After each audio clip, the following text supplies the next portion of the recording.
I watched a painful scene unfold in a meeting just the other day. A colleague, brilliant guy by the way, had just nailed his presentation. The room was nodding, the boss looked impressed, the win was already secured. But then, instead of taking the victory, he hesitated. A nervous laugh escaped him and he kept talking. He started filling the silence with qualifiers. I mean, the data isn't perfect yet, he said, and I'm not saying this is the only solution, just a thought.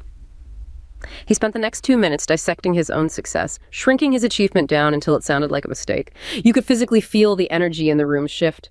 The admiration turned into confusion, then eventually people just checked out. He thought he was being thorough and humble.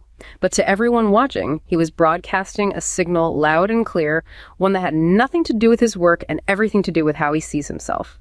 It's a behavior that acts like a slow leak for your credibility. The art of over-explaining, that moment, that physical shrinking of success, is exactly what we're diving into today.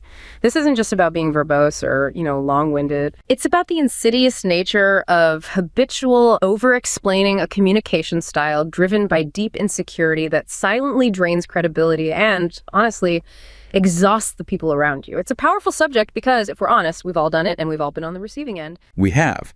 And it's so often misunderstood as just, poor public speaking. But it's fundamentally a self-sabotaging communication pattern.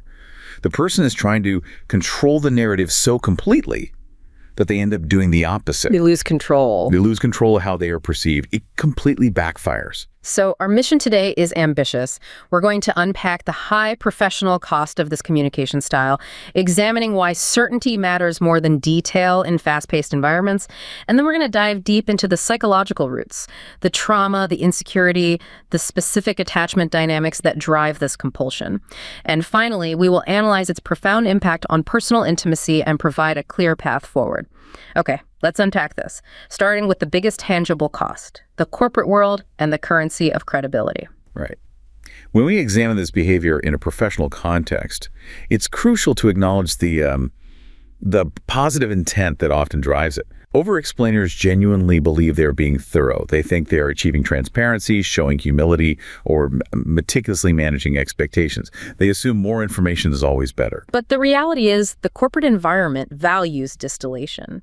It values a person who can take complexity and just turn it into a clear, decisive action plan. When you fail to distill, you create clutter. Precisely. That brings us to the erosion of professional credibility. What defines over-explaining in this setting is the unnecessary justification of simple decisions, the preemptive defense of choices that haven't been questioned, right, and the repetition of information, not for clarity, but to control the perception of the listener. That distinction, justifying for clarity versus justifying for control, that's key, isn't it? Because if I'm trying to control the perception, I'm just broadcasting insecurity. And that quiet erosion of authority is the cost. Your content might be sound, but your certainty becomes the immediate subject of doubt. We see this perfectly illustrated in the case of a senior project manager. Let's call her Elena.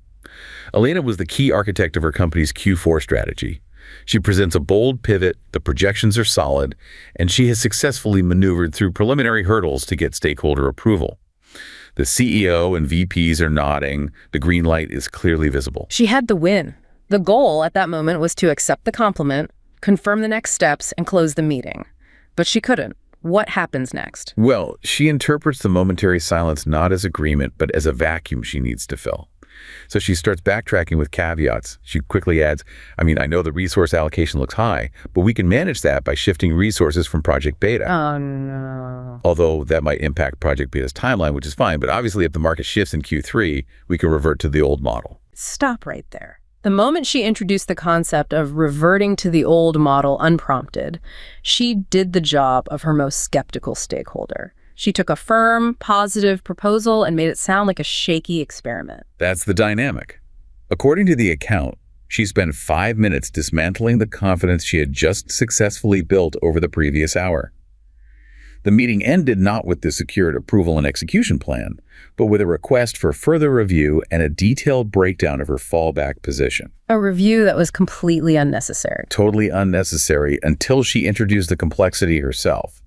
She unwittingly signaled, I don't trust my own plan enough to stand behind it without a massive safety net. That's a devastating cost because in the corporate world, certainty is efficiency. When we move beyond individual credibility, how does this behavior impact the speed and effectiveness of entire teams? It leads directly to these hidden costs, starting with a weakening of what we call decision velocity. Leaders who over-explain severely slow down execution. They force teams to process layers of excess input, caveat, and rationale instead of acting on clear direction. I want to focus on that time sink. If I'm a leader and I need my team to make 20 micro decisions every day to keep a project moving, and every instruction I give requires a 3-minute justification, that time adds up, right? We're not talking about deep strategy here, but the day-to-day execution. Exactly. Imagine the cascading effect across a 6-month project with a team of 30 people. If a decision that should take 10 seconds to communicate takes 3 nils to over-explain, right, then another 2 minutes of clarifying questions from the team, you've just lost 5 person minutes. Right. Multiply that by 30 people and the 20 daily decisions. That inefficiency compounds into weeks of lost time over a quarter. You invite unnecessary debate precisely where clear, unhesitating action is needed. And if the leader is constantly adding caveats and expressing their own internal monologue, it also systematically undermines the team's willingness to commit. That's the problem of undermining confidence through internal uncertainty. When a leader shares every doubt, every internal debate, every risk factor unprompted, they may believe they are being transparent or self-aware. They think they're being authentic. They do. Yeah. But to the team, the decision is perceived as fragile. If the leader's thought process is constantly visible, if they walk you through the 7 scenarios they discarded before arriving at the current path, it diminishes the perception of their competence and conviction.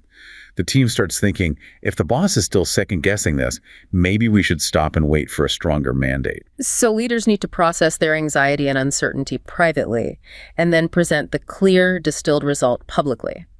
The preparation is complex, but the delivery must be simple. Absolutely. This also relates directly to the problem of cognitive load. Working memory is incredibly limited. When leaders elaborate excessively, they bury the core message in layers of context, nuance, and qualification. The listener has to perform serious mental acrobatics just to find the main idea. They often retain less, not more. I often think of it like this. Your brain is a filing cabinet, and the listener only has so many drawers open at once. If you hand them 7 related documents for one file, they'll only read the top document and throw the rest away because they need to move on to the next task. You've confused volume with clarity. And the result is that the excess information doesn't aid understanding. It exhausts the recipient. It makes the content feel disproportionately heavy, which in turn makes the team prioritize the task lower because it just feels burdensome. The communication style itself is creating friction where there should be momentum. And finally, let's talk about power dynamics. In a corporate hierarchy, where the leader has formal authority, what does constant justification signal? It signals a subtle distortion in power dynamics. Over-justifying every move, especially when dealing with competent reports, inadvertently sends a message that says, I don't think you'll understand this unless I break down my entire psychological process for you. It's paternalistic. Exactly. That tone infantilizes the team rather than empowering them. It suggests the leader fears their decision won't be respected unless it comes with a complete user manual and a bibliography of every reason why it's good. That's an excellent way to put it. The behavior is saying, I don't trust your capacity to simply trust my judgment. It creates an unnecessary loop of proving and justifying. So if this behavior is so detrimental to authority and efficiency, why do competent, intelligent people like Elena still do it? We have to move into the psychological engine driving this behavior in the workplace. Over-explaining is widely recognized as a form of cognitive overcompensation. It is not about transparency. It's an attempt to preempt criticism by flooding the space with rationale. I see. So they are building a defensive armor made of words, hoping the listener will exhaust their capacity for critique before they even get to the core idea. Precisely. And this behavior often emerges from a leader's own internal insecurity, which might be amplified by low psychological safety in the organization or chronic stress under executive scrutiny. The leader isn't managing the mission. They're trying to manage perception. They're managing feelings. Yes, they're engaging in what we call emotional micromanagement, trying to shape how others feel about them, rather than focusing on the objective outcome. That seems like an exhausting way to lead. If they are this driven by internal pressure, they must be highly susceptible to known cognitive biases. They absolutely are. This behavior perfectly illustrates both loss aversion and approval bias.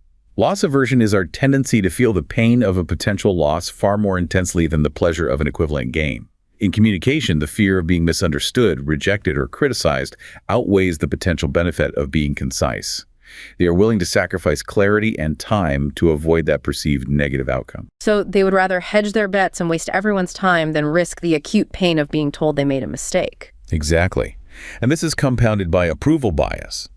They try to cushion every message with nuance and softness, driven by the need to avoid triggering disapproval.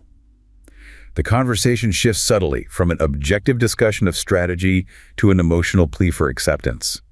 A tacit request for reassurance that they are good, they are competent, and they are liked. If the issue isn't what they're saying, but why they're saying it, that profound internal fear, then we need to go deeper into those psychological roots that fuel the engine. This is where we shift our focus from professional performance to deeply ingrained psychology.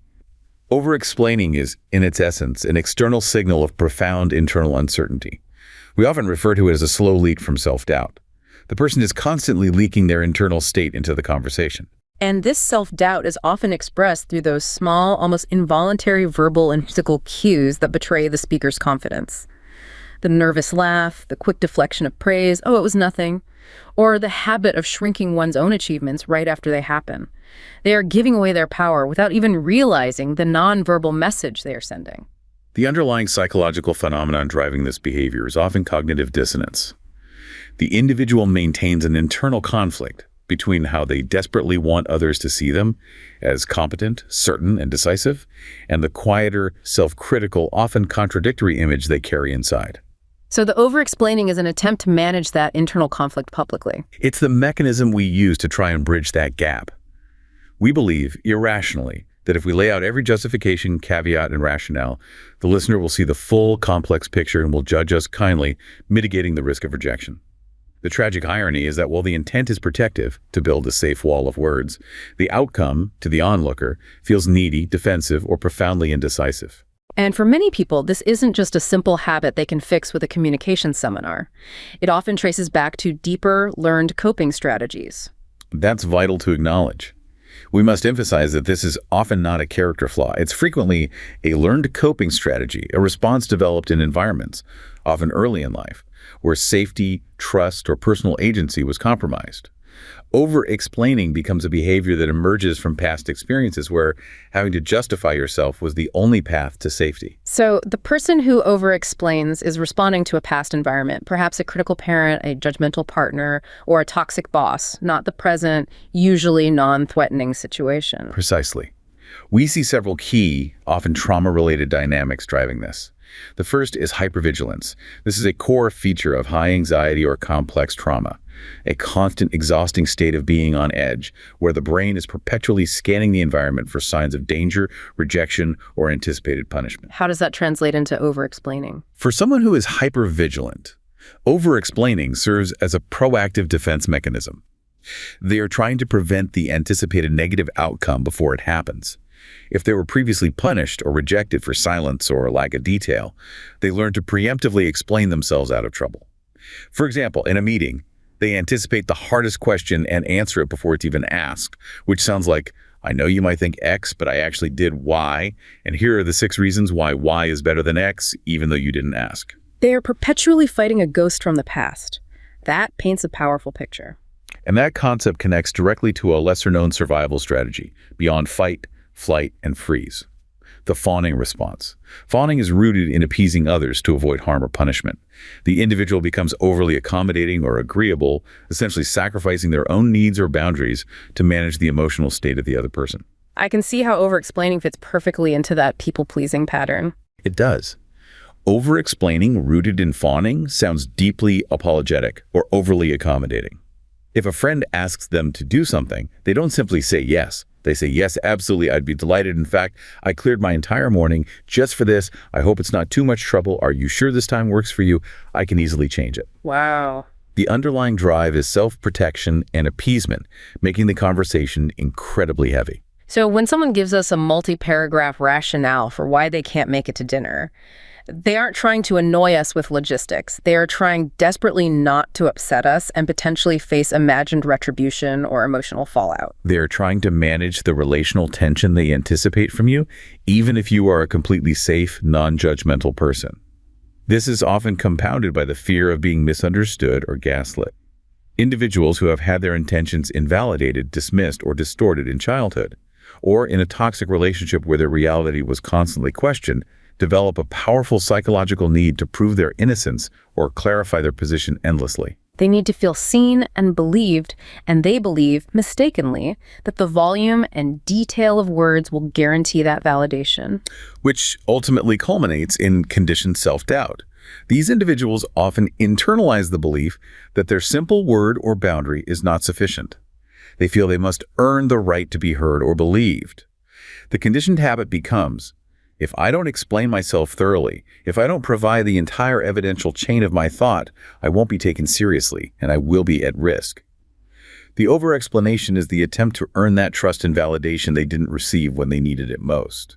While that lens on trauma and safety is crucial, we must also ensure we don't pathologize every instance of high detail. The roots of this compulsion aren't always trauma-based. Absolutely. We have to highlight that trauma is far from the only source. We see this behavior manifest clearly through other drivers, such as intense perfectionism, especially in people who grew up in high-pressure academic households. For them, every statement must be meticulously defended because anything less than perfection is perceived as failure. This brings us back to Mark, the highly talented graphic designer we mentioned earlier. He sends a simple, excellent draft of a logo to a client. The work is objectively good, he knows it's good, but then his internal machinery, a mix of perfectionism and imposter syndrome, kicks in. He opens his email draft, which initially reads, "Here is the updated logo based on our chat. Concise, professional, perfect." But then he starts layering on the defense mechanisms. He starts with the qualification. I tried a few different angles and this one felt right, but it's very much a working draft.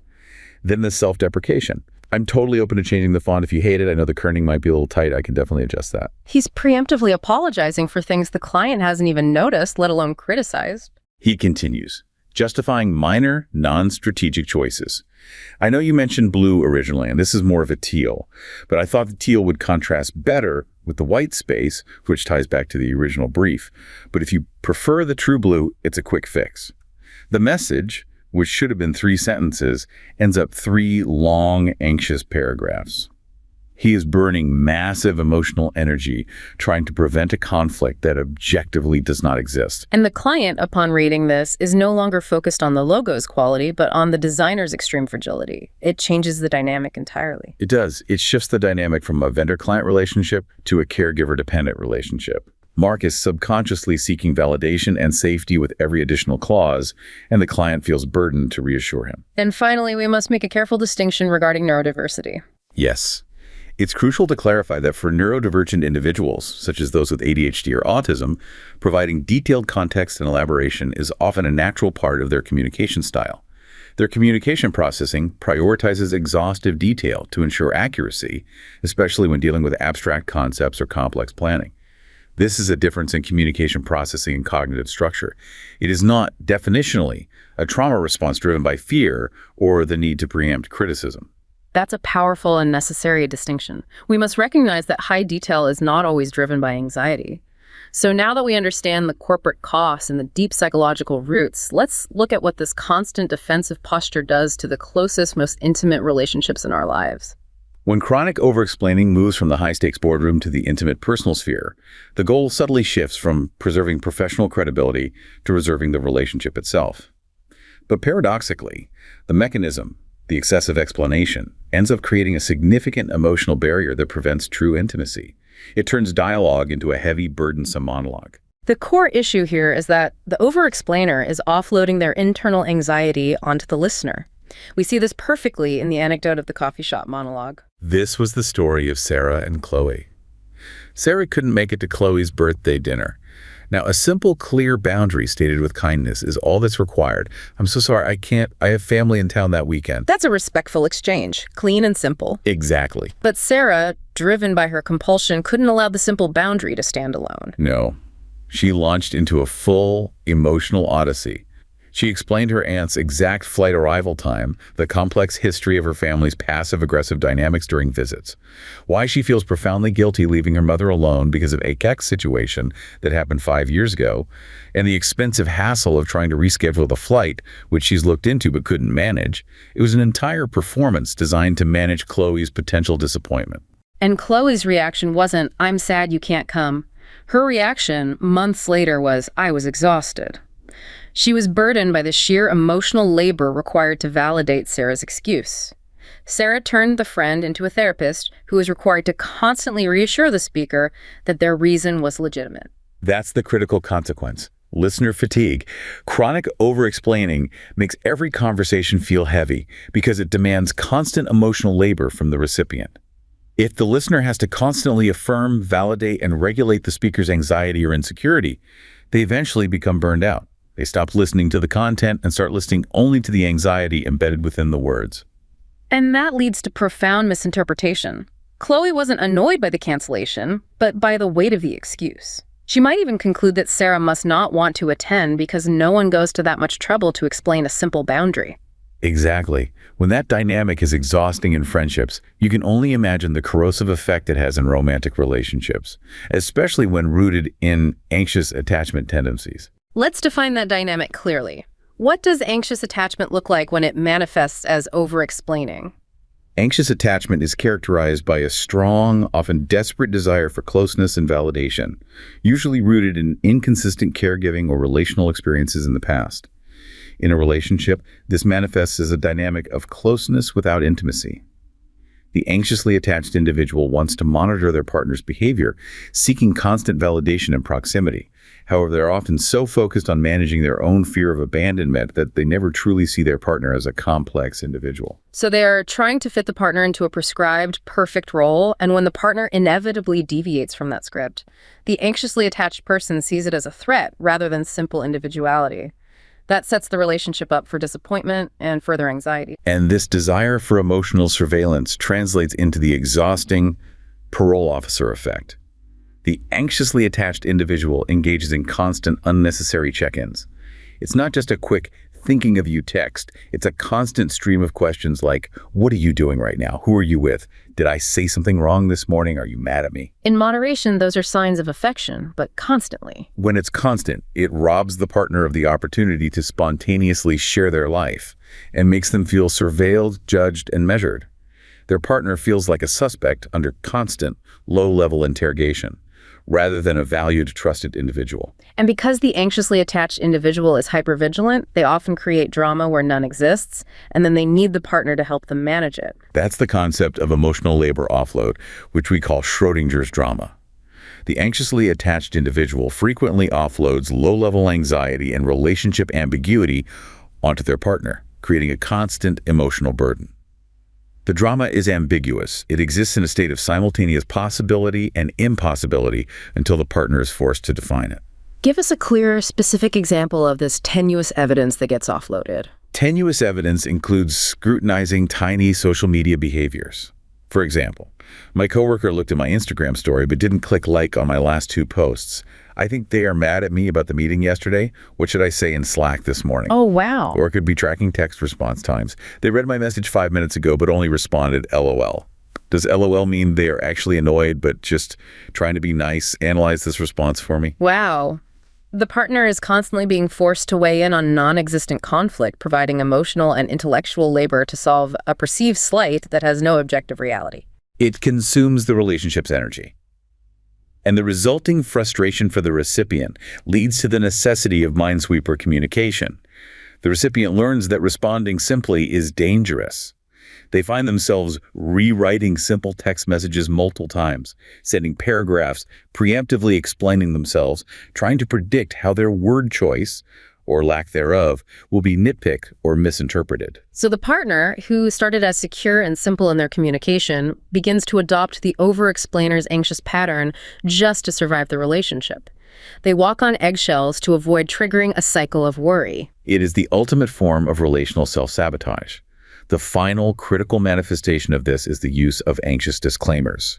This is when the anxiously attached individual follows a sweet, vulnerable, or loving statement with an immediate dismissal or qualification, intended to preempt rejection or protect the speaker from appearing too strong. What are the most common phrases we hear in those anxious disclaimers? They are profoundly confusing to receive. A common one is, "I love you, but you don't have to say it back right now. It's not a big deal." Or, "You're perfect for me right now, I mean. I'm obviously not implying anything about forever, just enjoying the moment." Or even, "My parents would absolutely love you, but please don't worry, I haven't mentioned you to them yet, so no pressure." The intent is rejection sensitivity, trying to avoid being seen as too needy or running the risk of scaring the partner away by having too intense feelings. But the result is emotional whiplash.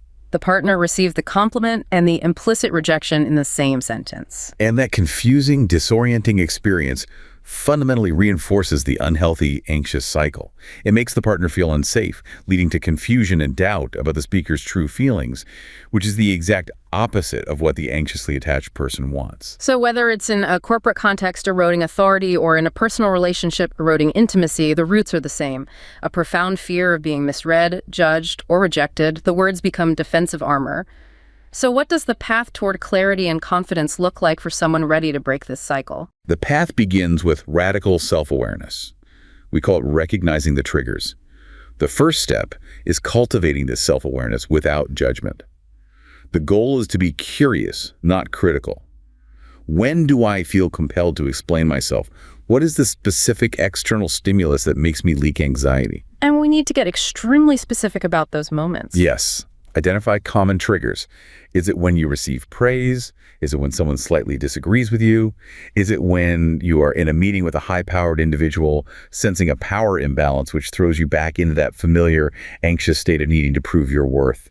We need to map the internal state to the external cue. What are the telltale signs in our own language that we should be monitoring? Pay forensic attention to your sentence structure. Do strong points or decisions consistently dissolve into qualifiers like "but, maybe, just," or "I mean"? Are you constantly retreating from your own conviction? Furthermore, pay attention to external feedback. Do people frequently tell you, "You don't need to apologize," or "I already understood that"? These are objective signals that you are doing too much explaining. If you notice yourself repeatedly needing more than a sentence or two to state a simple boundary or point, that's a red flag. Once we recognize the trigger, how do we physically stop the compulsion? It sounds like an automatic response that's hard to interrupt. It is automatic, so we must introduce friction. We move to actionable steps for concise communication. The most effective tactical step is to practice tolerating discomfort with a pause. When you feel the overwhelming urge to add a qualifier, take a 2-second breath. Just 2 seconds. That sounds simple, but I imagine that silence, that moment where the decision is hanging in the air without a justification, feels agonizingly long for the over-explainer. It feels like an eternity, because you are sitting with the potential discomfort of being seen without immediately trying to fix your image. But that 2-second breath slows the automatic response and makes you appear instantly more confident. It allows the listener to process the core message without the clutter. You are learning to trust that the simple statement is sufficient. And that practice in trusting the statement leads directly to the next step. Absolutely. Embrace one-sentence responses. Practice making a simple point and stopping. If your boss asks, "Is the report finished?" don't say, "Well, I finished it mostly, but I just need to check the formatting and I'm worried about the conclusion." Yeah. Just say, "Yes, the report is finished." Right. If the listener needs more information, they will ask a targeted question, and that allows for a much more effective and relevant use of your words. The difference between "here's the problem" and "here's how I approach this." I love the idea of reframing language from self-deprecation to contribution. It's a complete identity shift embedded in language. Instead of starting with an apologetic, "I'm not the best at this, but I did my best," try shifting to a statement of action and value. "Here's how I approach this challenge," or "My recommendation is X because of Y."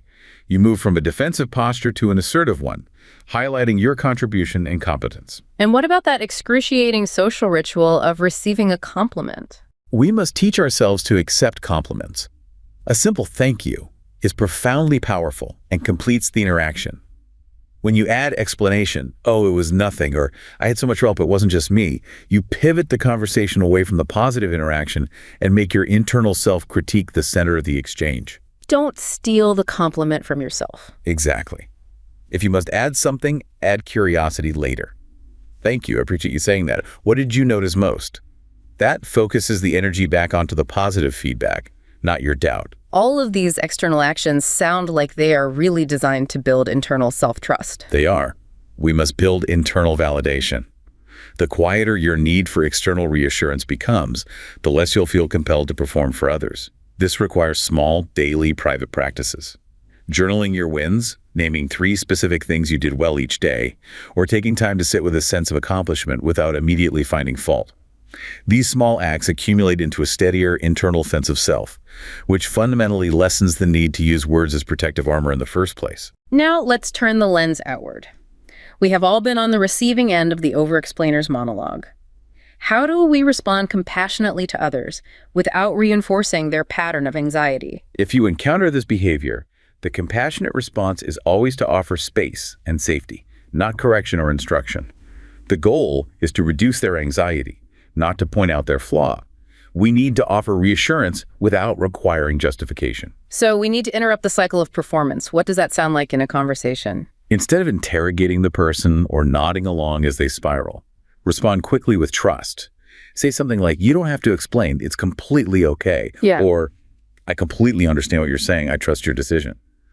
Feeling understood and accepted without requiring a 30-page rationale dramatically decreases their need to overshare and signals a safe relational space. You let them know they don't need to prove themselves to you. And we should also model concise communication. Demonstrate through your own actions that clear, simple communication is sufficient.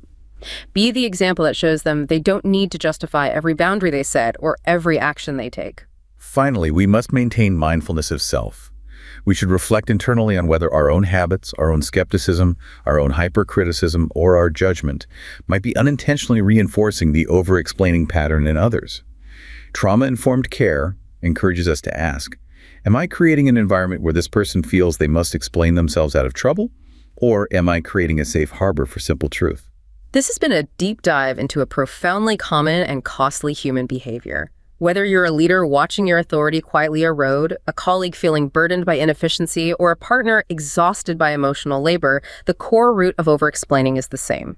It's a learned defense mechanism born from a deep-seated fear of being misread, judged, or rejected, often stemming from past insecurity. While the intent behind the extra words is usually protective, to manage credibility, manage expectations, or mitigate internal guilt, the actual result is the opposite. It signals a profound lack of self-trust, severely slows down processes, and fundamentally drains relationships of their natural flow, spontaneity, and intimacy. True communication, whether delivering a critical strategy in the boardroom or setting a simple boundary in the living room, is not about volume. It's about density and presence. Trust is earned not by narrating every step and defending every choice, but by having the quiet confidence to state your point clearly, let it land, and allow the conversation to breathe. The ultimate sign of self-acceptance is the ability to use words for connection, not cover, knowing that your truth stated simply is enough.